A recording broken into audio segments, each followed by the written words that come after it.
Mumbai, the city of dreams. লোকে বলে মুম্বাই নাকি কখনো ঘুম হয় না, সব সময় সজাগ, সব সময় জীবন্ত। কিন্তু আজ থেকে মাত্র কয়েক বছর আগে এই মুম্বাই শহরের উপর এমন এক আতঙ্কের ছায়া এসে পড়েছিল যা সত্যি সত্যি কেড়ে নিয়েছিল সাধারণ মানুষের রাতের ঘুম। মাসের পর মাস পুরোপুরি থমকে দাঁড়িয়েছিল এই স্বপ্ন নগরী। প্রত্যেক সপ্তাহের বৃহস্পতিবার মানেই আতঙ্কে থরথর করে কেঁপে উঠত গোটা মুম্বাই, কারণ প্রত্যেক সপ্তাহেই পাওয়া যেত একটা করে বেনামি লাশ। গোটা শরীর অক্ষত, কোথাও কোনো কাটাছেঁড়া নেই, কিন্তু লাশের মাথাটা যেন একটা বিরাট পাথর দিয়ে থেতলে দিয়েছে কেউ। কে এই খুনি? কেনই বা বেছে বেছে সপ্তাহের একটা দিন এই খুনগুলো করতো সে? আর কেন গোটা শরীর অক্ষত রেখে শুধুমাত্র মাথায় আঘাত করতো খুনি? পুলিশের কাছে এই সমস্ত প্রশ্নের কোনো উত্তর ছিল না। ক্লু বলতে ছিল শুধু একটাই জিনিস, লাশের পাশ থেকে পাওয়া একটা চিরকুট, যাতে লেখা ছিল ওয়েলকাম টু দ্য ক্ল্যান। নমস্কার, আমি অপূর্ব। আর আমাদের আজকের কেসটা বিশ্বাস করুন কোনো থ্রিলার সিনেমার থেকে কোনো অংশে কম নয়। এত বেশি টুইস্টেড, এত বেশি মাইন্ড বেন্ডিং যে আপনি যখনই ভাববেন এবার তো অপরাধী ধরা পড়ে গেছে, এবার সব শেষ হয়ে যাবে, ঠিক তখনই আপনার সমস্ত ভাবনা চিন্তাকে ঘুরিয়ে দিয়ে কেসটা ঘুরে যাবে সম্পূর্ণ অন্য দিকে। আপনি যতবার ভাববেন কেসটা আপনি বুঝে গেছেন, ঠিক ততবারই আপনার সামনে উঠে আসবে এমন কিছু তথ্য যেগুলো দেখে আপনি ভাববেন আপনি আসলে এই কেসটার কিছুই বোঝেননি। তাহলে চলুন আর দেরি না করে শুরু করা যাক আমাদের এই চ্যানেলের সব থেকে mind blowing case, the case of Beerman serial killer of Mumbai.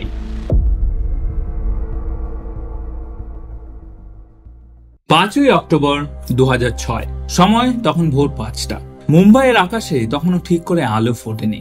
ভোর প্রত্যেক দিনের মতোই কিছু স্থানীয় লোকজন মর্নিং ওয়াকে বেরিয়েছে মেরিন ড্রাইভে। তাদের মধ্যেই একজন হাঁটতে হাঁটতে হঠাৎ করে পায়ে কিছু একটা লেগে হোঁচট খেয়ে পড়ে যায়। প্রথমে ভেবেছিল কোনো পাথর হবে হয়তো, কিন্তু একটু ভালো করে লক্ষ্য করলেই দেখতে পায় কোনো পাথর নয়, বরং একটা জলজ্যান্ত মানুষ। লোকটা প্রথমে একটু বিরক্ত হয়েই বলে, আজব লোক মাইরি, মদ খেয়ে এখানেই পড়ে আছেন, বাড়িঘর নেই নাকি? কিন্তু উল্টো দিক থেকে কোনো সারা শব্দ আসে না। একটু ভালো করে দেখার জন্য লোকটার আর একটু কাছাকাছি যায়, আর কাছে যেতেই যেন পায়ের নিচের মাটি সরে গেল লোকটার। চারিদিকে শুধু রক্ত আর রক্ত, আর সেই রক্তের উপর পড়ে আছে একটা অর্ধ মৃতদেহ। কিন্তু লোকটার মাথা কোথায়? মাথা নেই। মাথার জায়গায় যেটা দেখা যাচ্ছে সেটা কেবল একটা থ্যাতলানো পিণ্ড ছাড়া আর কিছুই নয়। সাথে সাথে আতঙ্কে চিৎকার করে ওঠে লোকটা। সেই চিৎকার শুনে আশেপাশের আরো কয়েকজন ছুটে আসে সেখানে, এবং খবর দেওয়া হয় পুলিশে। পুলিশ এসে ডেড বডিটাকে ভালো করে পরীক্ষা নিরীক্ষা করে দেখলো। খুব অদ্ভুত ভাবে ডেড বডিটার সারা গায়ে কোথাও কোনো কাটাছেঁড়া নেই, কাটাছেঁড়া কি কোনো আঘাতের চিহ্ন মাত্র নেই। কিন্তু লোকটার মাথাটা যেন কেউ ইচ্ছে করে বড় কোনো পাথর দিয়ে ঠেকে দিয়েছে, যাতে এটা কার বডি সেটা পুলিশ শনাক্ত করতে না পারে।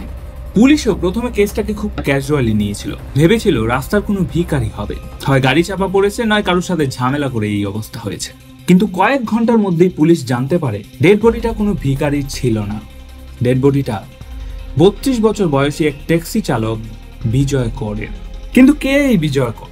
বিজয় কর দেশের কোটি কোটি গরিব মানুষের মতোই একজন সাধারণ ট্যাক্সি চালক। সে গাড়ি চাপা পড়ে মরলো না কিভাবে মরলো তাতে কার কি যায় আসে? মুম্বাইয়ের মতো বড় শহরে এসব ছোটখাটো ঘটনা কেউ পাত্তাই দেয় না। তাই বিজয় করের এই অস্বাভাবিক মৃত্যুর না হলো কোনো তদন্ত, আর না হলো কোনো খবর। শহরের সমস্ত ব্যস্ততার মাঝে বিজয় কর কোথাও যেন হারিয়ে গেল। কিন্তু মুম্বাই পুলিশ তখন আন্দাজও করতে পারেনি এই একটা সামান্য খুন গোটা মুম্বাই শহরকে কাঁপাতে চলেছে। এই ঘটনার মাত্র 20 দিন পর 25শে অক্টোবর 2006 মেরিন ড্রাইভ থেকে একটু দূরেই হাব অ্যাসোসিয়েশন বিল্ডিং এর পাশে আরেকটা ডেড বডি পাওয়া যায়। একদম সেম টু সেম, নিচের কোনো জামা কাপড় নেই, অর্ধ, আর গোটা শরীরে কোথাও আঘাতের চিহ্ন মাত্র নেই। কিন্তু মাথাটা যেন কোনো বড় পাথর দিয়ে থেতলে দিয়েছে কেউ। পুলিশ বেশ অনেকক্ষণ ধরে ক্রাইম সিনের প্রত্যেকটা জিনিস খুঁটিয়ে দেখে, কিন্তু না, অনেক খুঁজেও এই কেসটাকে এগিয়ে নিয়ে যেতে পারে সেরকম কিছুই পাওয়া গেল না। আর এই লাশটার অবস্থা এতটাই খারাপ ছিল যে শনাক্তও করা যায়নি। তাই পুলিশ আবারও এই কেসটাকেও একটা বেনামি লাশ হিসেবে চিহ্নিত করে আর মাথা ঘামালো না। কিন্তু এরপর যেটা হয় তারপর আর মাথা না ঘামিয়ে থাকতে পারেনি মুম্বাই পুলিশ। নভেম্বরের মিডিলের দিকে এনএস রোডের আলসোভা বিল্ডিং এর পাশে পাওয়া যায় আরেকটা নতুন লাশ। একদম সেম প্যাটার্ন, অর্ধ মাথা থেরানো, না আছে কোনো মার্ডার ওয়েপেন, না আছে কোনো ক্লু, নাথিং। কিন্তু তৃতীয় লাশটা পাওয়ার পর পুলিশের আর বুঝতে বাকি রইল না মুম্বাই শহরে জন্ম নিয়েছে এক নতুন সিরিয়াল কিলার, যার টার্গেট হচ্ছে রাস্তার দিন আনা দিন খাওয়া মানুষ, যাদের নিয়ে কেউ ভাবে না, যারা মরলেও কারো কিছু যায় আসে না, এই রকম মানুষ। কিন্তু এটা কোনো একজন ব্যক্তির কাজ নাকি কোনো গ্যাং রয়েছে এর পেছনে, সেটা তখনও বুঝে উঠতে পারেনি পুলিশ। কারণ এখানে না পাওয়া গেছে কোনো মার্ডার ওয়েপেন, না কোনো ক্লু, এমনকি ডেড বডিতেও কোনো সন্দেহজনক ফিঙ্গারপ্রিন্টও পাওয়া যায়নি তখন। তো পুলিশের মতে এটা ছিল একটা অলমোস্ট পারফেক্ট ক্রাইম। এদিকে খবরের কাগজ আর নিউজ মিডিয়া এতদিনে এই বিষয়টাকে নিয়ে খবর করতে শুরু করেছে, এবং খুব অদ্ভুতভাবে প্রত্যেকটা খবরের মধ্যেই একটা কমন বিষয় ছিল মুম্বাই শহরের একটা আরো হারহিম করা পুরনো কেস, 1985-র স্টোনম্যান মার্ডার কেস। কারণ স্টোনম্যান মার্ডার কেসে বিরাট মিল ছিল এই কেসের ভিকটিমদের সাথে। 1985-র দিকে এরকমই এক সিরিয়াল কিলার ফুটপাতে থাকা মানুষদেরকে টার্গেট করত, রাতের অন্ধকারে এসে ঠিক এরকম ভাবেই পাথর দিয়ে দিত ভিকটিমদের মাথা, তারপর কাজ হয়ে গেলে আবার মিলিয়ে যেত অন্ধকারে। পুলিশ হাজার চেষ্টা করেও স্টোনম্যানকে কোনোদিন ধরতে পারেনি। এটাও একটা দুর্দান্ত কেস স্টাডি। স্টোনম্যান নিয়ে যদি আলাদা করে একটা ভিডিও দেখতে চান অবশ্যই কমেন্ট করে জানাবেন। যাই হোক, তো সবার মনে তখন একটাই প্রশ্ন, তাহলে কি স্টোনম্যান আবার ফিরে এসছে? আর এর উত্তর পাওয়া গেল আগামী কয়েকদিনের মধ্যেই। 14 ডিসেম্বর 2006 চার্চ গেট স্টেশনে আবার একটা নতুন লাশ, প্যাটার্ন সেম, কিন্তু এবারে ভয়াবহতা যেন আগের থেকে দ্বিগুণ। কারণ এবার শুধু মাথা নয়, মাথার খুলিটাও টুকরো করে ফেলেছে খুনি। এই দৃশ্য দেখে গোটা মুম্বাই তখন থরথর করে কাঁপছে, এবং পুলিশ এতদিনে এই কেসটাকে নিয়ে নড়ে চড়ে বসলো। আর বসবে নাই বা কেন, গোটা দেশ তখন তোলপাড় এই কেসটার জন্য। তাই তাড়াতাড়ি করে তৈরি করা হলো একটা স্পেশাল ইনভেস্টিগেশন টিম, এবং আবার শুরু থেকে শুরু করা হলো ইনভেস্টিগেশন।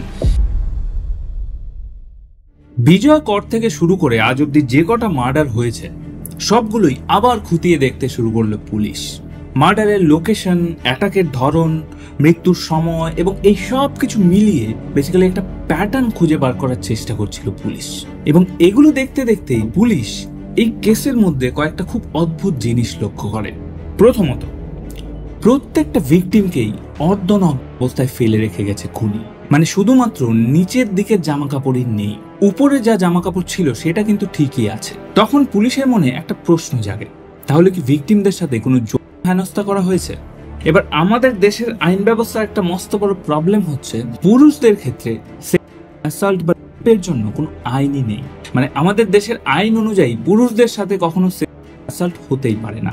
এদিকে এই কেসের 4 জন ভিকটিমই কিন্তু পুরুষ।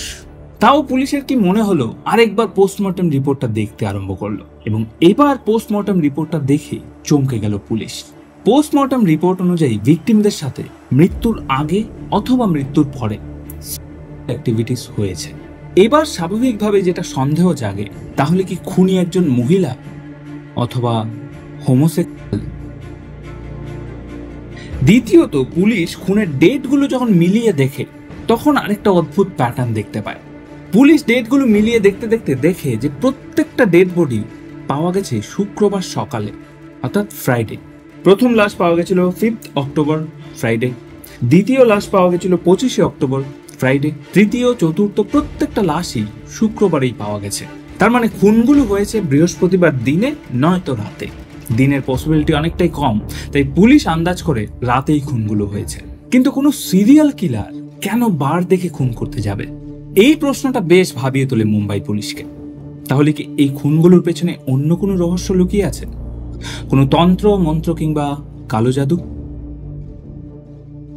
যাই হোক, তৃতীয়ত, পুলিশ আরেকটা জিনিস যেটা লক্ষ্য করে, পুলিশ যখন ক্রাইম সিনের ছবিগুলো আবার দেখছিল বারবার করে, তখন একটা এমন জিনিস দেখতে পায় যেটা এতদিন কেউ দেখেনি।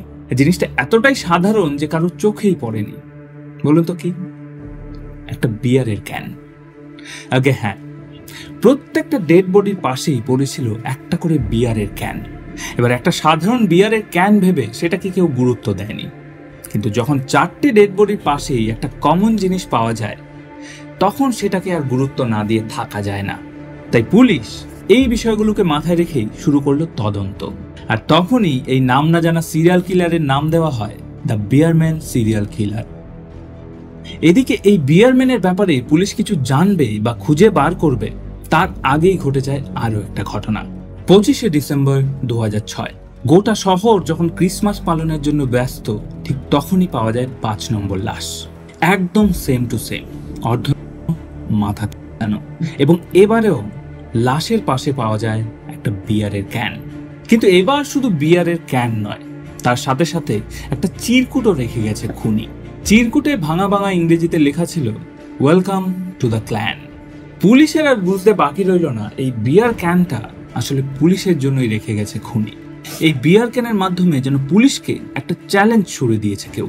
কিন্তু এই ওয়েলকাম টু দ্য ক্ল্যানের মানে কি? তাহলে কি বিয়ারম্যান কোনো একজন ব্যক্তি নয়, এর পেছনে কোনো গ্রুপ কাজ করছে? নিউজ পেপারের একটা কোণায় ছোট্ট একটা খবর দিয়ে যে কেসটা শুরু হয়েছিল, এখন সেটা গোটা দেশের নিউজ পেপারের সব থেকে বড় হেডলাইন। এদিকে সাধারণ মানুষও যে যার মতো করে থিওরি বানাতে শুরু করেছে। কেউ বলে বিয়ারম্যান আসলে একজন তান্ত্রিক, সে কোনো একটা দুষ্প্রাপ্য বিদ্যা লাভ করার জন্য এই খুনগুলো করছে। আবার কেউ কেউ বলে বিয়ারম্যান নাকি আসলে একটা এন্টি হোমোসেক্সুয়াল অর্গানাইজেশন, যারা রাতের অন্ধকারে এসে হোমোসেক্সুয়াল মানুষদেরকে খুন করে আবার চলে যায়। তো এরকম আরো নানান থিওরি ঘুরতে থাকে মুম্বাইয়ের অলিতে গলিতে, কিন্তু প্রমাণ বলতে কারোর কাছে কিছুই নেই, এমনকি পুলিশের কাছেও কিছু নেই। কিন্তু এর কয়েকদিন পরেই এমন একটা খুন হলো যা এই কেসের সমস্ত জট এক নিমেষে খুলে দিল।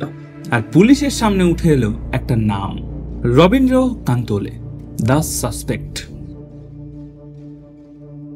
মুম্বাইয়ের সাধারণ মানুষ থেকে শুরু করে নিউজ মিডিয়া যখন নানা রকম থিওরি বানাতে ব্যস্ত, তখন পুলিশ একটু অন্যরকম ভাবে কেসটাকে সলভ করার চেষ্টা করছিল।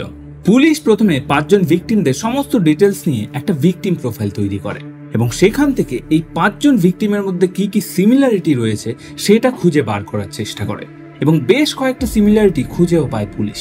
ভিকটিমদের প্রত্যেকেই দিন আনা দিন খাওয়া শ্রেণীর মানুষ, মানে প্রত্যেকেই গরিব।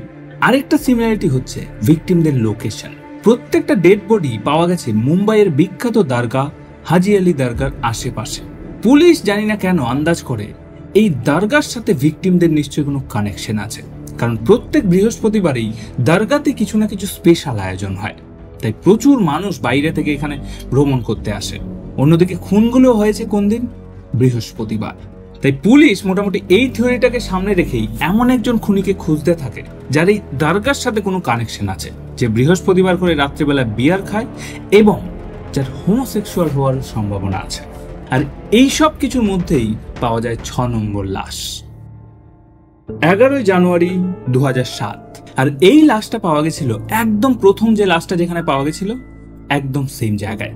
কিন্তু এই লাশটা ছিল একটু ব্যতিক্রমী, কারণ এবার পাথর নয়, এবার খুনি ব্যবহার করেছে একটা ধারালো ছুরি।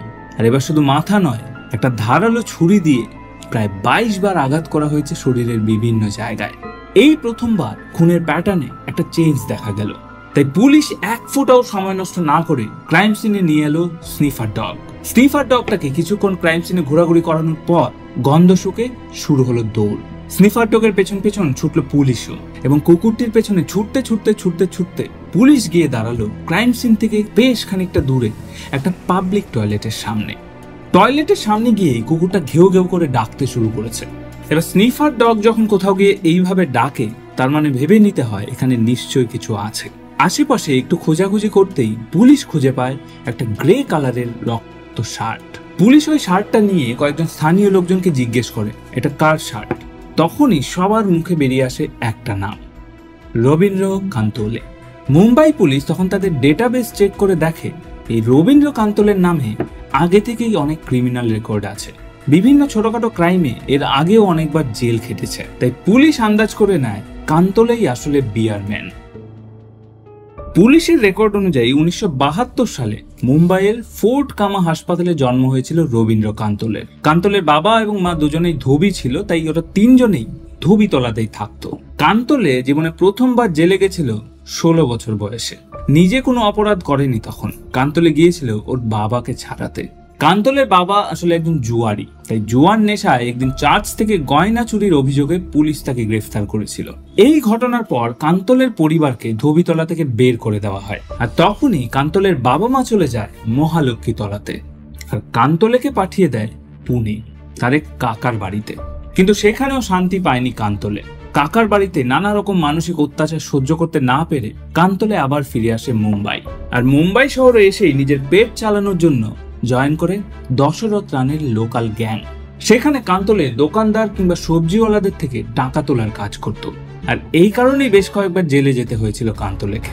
এবার কান্তলের এই ব্যাকগ্রাউন্ড দেখে কান্তলের উপর পুলিশের সন্দেহ আরো জোরালো হয়ে যায়। কান্তলেকে খুঁজে বার করা পুলিশের কাছে খুব একটা কঠিন কাজ ছিল না, কারণ বেশ কিছু বছর আগে কান্তলে যখন জেল থেকে বেরিয়েছিল এরপর থেকে কান্তলে পুলিশের ইনফর্মার হয়ে কাজ করে। তাই মাত্র কয়েকদিনের মধ্যেই খুব সহজেই কান্তলেকে গ্রেফতার করে নেয় মুম্বাই পুলিশ।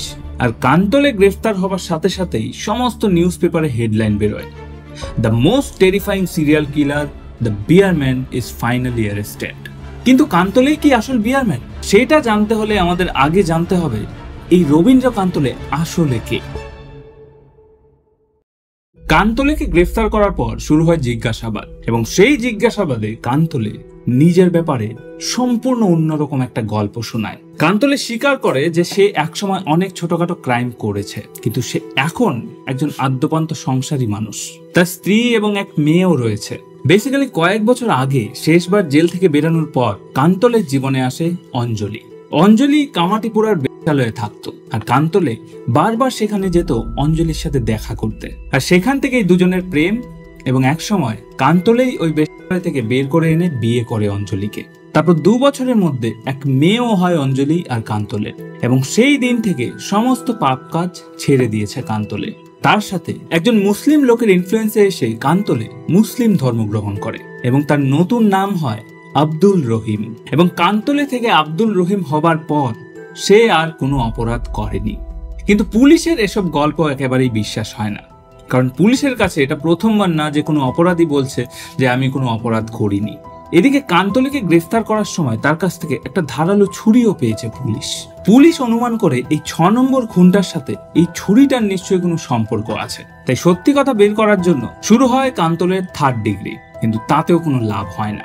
পুলিশের হাজার জিজ্ঞাসাবাদের পরেও নিজের স্টেটমেন্ট থেকে এক ফোঁটাও নড়ল না কান্তলে। তাই মুম্বাই পুলিশ ঠিক করলো কান্তলের ম্যাক্রো অ্যানালিসিস টেস্ট করাতে হবে। পুলিশের ভাষায় যেটাকে বলা হয় ট্রুথ টেস্ট।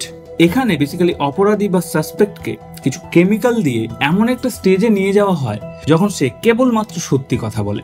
সেই মুহূর্তে ইচ্ছে করে কেউ মিথ্যে বলতে পারে না। যদিও ইন্ডিয়ান কোর্ট কখনোই এটাকে প্রমাণ হিসেবে গ্রহণ করে না, কিন্তু পুলিশের কাছে একটা স্পষ্ট ধারণা হয়ে যায় যে সে আদৌ অপরাধটা করেছে কি করেনি।